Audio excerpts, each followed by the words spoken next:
안녕하세요. 시사건건 홀수영입니다. 자, 이번에 다룰 이야기는 검찰의 공작으로 억울하게 감옥에 간 한명숙 총리 이야기입니다. 자, 뉴스타파에서 한명숙 총리의 재판에 대해서 탐사 취재를 하고 있습니다. 그리고 시리즈물로 한 편씩 지금 공개를 하고 있는데요. 어제 세 번째 편 한만호 비망록 단독 입수, 나는 검찰의 개였다 라는 제목으로 뉴스타파의 영상이 하나 공개가 됐습니다. 이 시리즈를 유심히 보고 있었는데요. 너무나 충격적이었어요. 사실 이 재판은 너무나 이상한 재판이었습니다. 자, 뇌물을 준 사람도 없고 받은 사람도 없는데 한명숙이라는 사람은 유죄, 실형을 살았습니다. 뇌물죄인데 어떻게 준 사람도 나는 안 줬다, 받은 사람도 나는 안 받았다, 근데 유죄가 될 수 있을까? 근데 유죄가 됐습니다. 이게 대한민국이에요. 검찰은 서울시장 후보로 나선 한명숙을 어떻게든 엮으려고 했었습니다. 처음에 뇌물죄로 나온 건 대한통운 대표에게 5만 달러를 받았다. 자, 이걸로 뇌물 재판이 시작이 됩니다. 자, 대한통운의 대표였던 곽용욱은 한명숙 전 총리에게 5만 달러를 직접 건넸다 이렇게 얘기를 했다가 나중에 바꿉니다. 말을 바꿔요. 의자에 놔두었다. 한명숙은 난 모르는 일이다. 자, 이것만으로도 이미 언론에는 대서특필됐었어요. 자, 사람들은 어떻게 생각하겠습니까? 의자에 5만 달러를 쓱 놔두고 왔고 한명숙은 그걸 챙겼는데 난 모른다라고 얘기한 사람처럼 느껴지죠. 저는 이 당시에 뭐가 이상했었냐면 5만 달러. 이 당시 정치인들이 뇌물을 먹었다면 억대 단위였거든요. 5만 달러면 5천만 원이잖아요. 이게 5천만 원 뇌물 수수는 그 당시에는 굉장히 약소한 금액처럼 느껴지던 시기였습니다. 지금이야 5천만 원 수수 이래도 큰 사건으로 보이지만 이 당시는 좀 사이즈가 크던 때였어요. MB 시절. MB의 업적 중에 하나가요. 이 해먹는 단위가 억이 아니라 조 단위로 넘어가던 시절이었습니다. 그래서 대한민국 국민들이 이 억 단위가 굉장히 작아 보이게 느껴진 그런 시절이었습니다. 근데 한명숙 전 총리는 달러로 받아요. 5만 달러. 이 5만 달러가 주는 어감이 굉장히 강렬했습니다. 5천만 원 이러면 에우 그거 5천만 원 가지고 이렇게 느껴지던 시절이었는데 5만 달러라고 하니까 굉장히 큰 돈처럼 느껴지는 그런 뉘앙스의 금액이었거든요. 그래서 좀 이상하다는 생각을 했었습니다. 남들은 다 억대로 노는데 왜 5만 달러를 줬을까? 10만 달러면 10만 달러고 뭐 1억이면 1억이고 5억이면 5억이고 막 이렇게 나가던 시절이었는데 5만 달러가 좀 이상하다 싶었거든요. 근데 의자에 놓고 나왔다고 진술을 바꿉니다. 곽용욱이. 자, 이 1차 뇌물 사건은 1, 2, 3심 모두 무죄가 납니다. 그런 이후에 검찰은 2차 뇌물 사건 공작에 돌입을 합니다. 거기서 등장하는 사람이 바로 한만호, 한신건영이라는 조그만 회사를 운영하고 있었던 한만호를 공작의 대상으로 삼습니다. 그 당시에 이 한만호, 한신건영 대표는 건물을 짓다가 자금의 흐름이 막혀서 이 분양 사기 이걸로 연루해서 감옥에 들어가서 살고 있었던 사람입니다. 어느 정도 규모가 있는 건물을 올리다 보면 작은 회사들이 이 건설을 하다 보면 중간에 자금줄이 막혀서 공사가 중단이 되고 그 시행사나 시공사 뭐 이런 곳에서 분쟁이 생기고 감옥에 가는 경우가 종종 있습니다. 이 한만호 사장은 딱 그런 케이스로 공사가 중단이 되고 감옥에 간 그런 사람이라고 이해하시면 될 거예요. 근데 검찰이 이 사람을 부릅니다. 그리곤 한명숙에게 돈을 줬다는 진술을 하라는 강요를 받습니다. 그리고 협박을 받습니다. 협조하지 않으면 추가 기소가 될 수도 있고 어려워질 거다. 협조를 하면 앞으로 더 쉬워질 거다. 자, 거짓 진술을 강요를 받고 거짓 진술을 하기로 결심을 합니다. 놀라운 건 이 거짓 진술에 대한 훈련을 합니다. 거짓말을 만들어냈으니까 재판장에서 상대 변호인의 질문에 대해서 다른 말이 나올 수도 있기 때문에 이것에 대한 모의 훈련, 시험을 보면서까지 철저하게 준비를 합니다. 9억 원. 검찰은 죄가 없는 한명숙을 죄인으로 만들기 위해서 공작을 한 거예요. 자, MB 시절 당시 국정원에서는 없던 간첩도 공작을 해서 만들고 검찰에서는 한명숙 총리의 정치 인생을 망가뜨리기 위해서 서울시장 선거에서 오세훈이 이기게 만들기 위해서 없던 죄를 만들어낸 겁니다.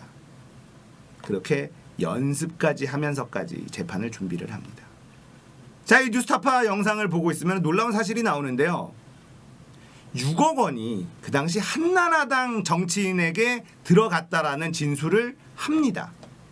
검찰은 그걸 알고 있었다는 거예요. 근데 그건 묻어둡니다.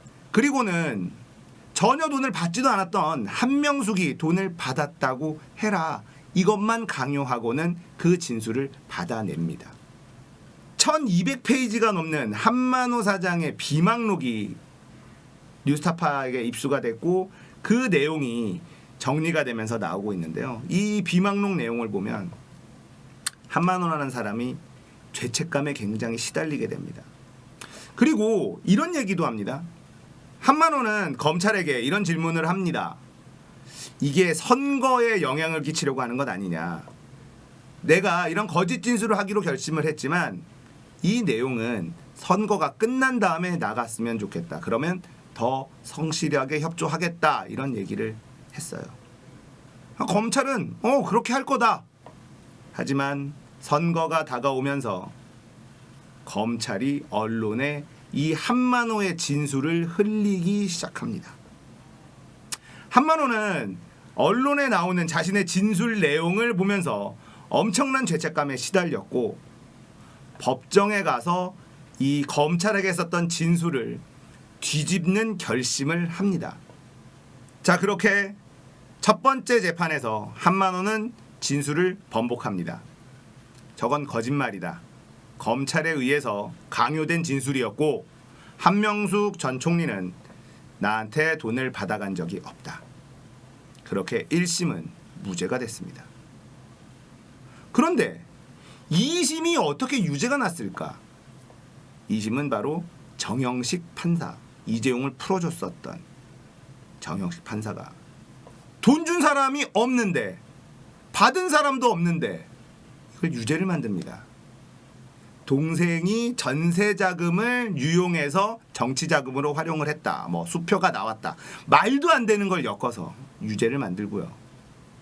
대법원에 가서 유죄 확정이 납니다. 그 당시 대법원장 양승태 사법 거래를 했었던 시기로 보입니다. 한명숙을 유죄로 만들어 주는 것, 그리고 강제징용 노동자들 배상 판결을 뒤로 미루는 것, 이런 것들이 그 당시에 이 대법원과 박근혜 정부와의 사법 거래 내용이었다라는 얘기가 많은 사람들에게 돌고 있죠. 그렇게 한명숙 총리는 뇌물을 받지도 않았지만 정치 생명이 끝나고 말았습니다. 한만호 사장은 이렇게 얘기를 합니다. 노무현 대통령도 그렇게 돌아가셨는데 한명숙 총리도 그렇게 될까봐 걱정이 된다. 그러자 검찰 관계자는 그럴 일 없으니 걱정하지 마라. 생각해 보십시오. 노무현 전 대통령을 말도 안 되는 모함으로 검찰과 언론이 돌아가시게 만들었습니다. 그 당시에 MB 정권 안에 있는 검찰은 이 정권과 완벽한 한 팀이었습니다. 하명 수사 끊임없이 이루어졌었던 시기죠. 윤석열이 그렇게 쿨했다고 느끼고 좋아하던 시절, 그게 바로 MB 시절입니다. 하명 수사가 정말 많이 일어났었던 시절이었거든요. 정현주 KBS 사장의 이 배임죄, 그리고 긴급 체포 이런 것들이 다 MB 정권의 입맛에 맞춘 권력의 개노릇을 하던 검찰. 이 당시가 정말 전성기였죠. 노무현 대통령을 그렇게 보낸 것에 대한 죄책감 이런 게 있었다면 한명숙 총리에 대한 공작을 할 수 있었을까요? 노무현 대통령이 스스로 목숨을 끊는 결정을 하시고 검찰은 박수를 치고 환호했었던 건 아닐까 이런 생각이 듭니다. 봐라, 우리가 작정하고 공격하면 버틸 수 있는 사람은 없다. 스스로의 능력에 감탄하고 좋아하고 있지 않았을까. 그러니까 한명숙 전 총리에 대한 공작도 들어갈 수 있었던 건 아닐까. 이게 사람이라면 우리가 너무 몰고 가다가 한 명의 생명을 뺏어갔구나 이런 죄책감이 들어서 다시는 이렇게 심하게 하지 말아야겠다 뭐 이런 생각을 하는 게 사람이라면 당연한 거 아닌가요? 이런 생각을 조금이라도 했다면 한명숙 총리에 대한 공작을 이렇게 심하게 들어갈 수 있었을까? 이들은 사람이 아닙니다. 인면수심, 동물만도 못한 것들이죠. 자, 그리고 이 내용 어디서 많이 보던 내용 아닙니까? 아무 상관없는 수감되어 있는 사람을 불러다가 협박하고 회유하고 거짓 진술을 강요해서 목표로 한 타겟을 묻어버리려고 한 유시민 전 장관, 채널A와 검사, 그리고 수감되어 있던 신라젠 대표. 내용이 똑같습니다. 이들은 죄책감이란 게 없습니다. 한명숙을 그렇게 보냈잖아. 자, 이제 유시민도 한번 작업 쳐보자. 이거였어요. 똑같은 패턴. 채널A 기자가 이렇게 얘기를 했죠. 그냥 유시민한테 돈을 건넸다고만 말해라. 나머지는 우리가 알아서 한다. 자신감이 있었습니다. 왜냐? 한명숙을 그렇게 보내본 적이 있기 때문이죠. 검사와 언론만 한편인 것이 아니었습니다. 바로 법원 내에서도 이 적폐 세력들과 한통속이 되어서 타겟팅한 인물을 제거할 수 있다는 자신감. 그 자신감 때문에 유시민을 묻어버리기 위한 공작에 들어갔다가 걸린 거예요. 검찰이라는 조직이 얼마나 썩어 문드러져 있는지 뉴스타파의 이번 보도로 다시 한번 깨달을 수 있었습니다. 자, 유시민을 그렇게 공작을 통해서 묻어버리려고 한 이유가 한명숙 전 총리의 성공 사례가 있었기 때문이다. 자, 여러분들 뉴스타파 시리즈물로 나오고 있는 이번 영상들 꼭 직접 다 보시기를 권해드립니다. 대한민국은 변하고 있습니다. 검찰이 아무리 발버둥 쳐도 도도한 역사의 흐름을 거스를 수 없습니다. 눈치를 챈 검사들이 하나씩 사표를 내고 있습니다. 정경심 교수를 무리하게 기소한 검사, 그리고 압수수색 때 전화를 받고 압박을 느꼈다라고 언론 플레이를 했었던 검사 사표를 냈습니다. 왜 사표를 냈을까요? 아, 이거 분위기가 좋지 않구나. 빨리 발 빼고 전관 예우로 조금이나 돈이라도 챙기자. 이런 생각 아니었을까. 자, 이제 6월이 되고 7월이 되면 공수처가 설치가 될 겁니다. 검사들이 했었던 이런 만행들, 자기들이 마음먹으면 안 되는 것이 없었던 대한민국, 이제는 끝납니다. 이 한만호 사장의 비망록도 검찰은 자기들이 보관하려고 했습니다. 그리고 재판에서 자신들이 유리한 부분만 발췌해서 제출을 했습니다. 법원이 모든 비망록 전부를 다 제출을 해라. 법원이 그렇게 얘기하지 않았다면 한만호 사장의 비망록은 영원히 세상에 나올 수 없었을 겁니다. 그렇다면 한명숙 전 총리는 그 억울함을 고스란히 가진 채 살아갈 수밖에 없었죠. 노무현 대통령은 한명숙을 총리로 임명하면서 차차기 대통령, 여성 대통령감으로 보고 계셨습니다. 그런 한명숙을 검찰이 공작으로 제거해버린 것. 이게 뭐 북한이나 일어날 일 아닙니까? 정적을 제거하고 뭐. 대한민국 아직까지 민주사회가 되지 못했습니다. 일제시대 일제강점기에서 완벽하게 벗어나질 못했습니다. 친일 세력들은 여전히 득세하고 있고 자신들의 입맛에 맞지 않는 사람들을 공작을 해서 모함을 하고 제거를 하고 숙청을 합니다. 이게 여전히 가능한 나라입니다.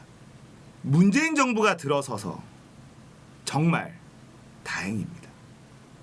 이런 내용들이 하나씩 하나씩 밝혀지면서 더 이상은 이런 일이 벌어지지 않도록 제도적으로 막아내려고 노력하고 있는 상황.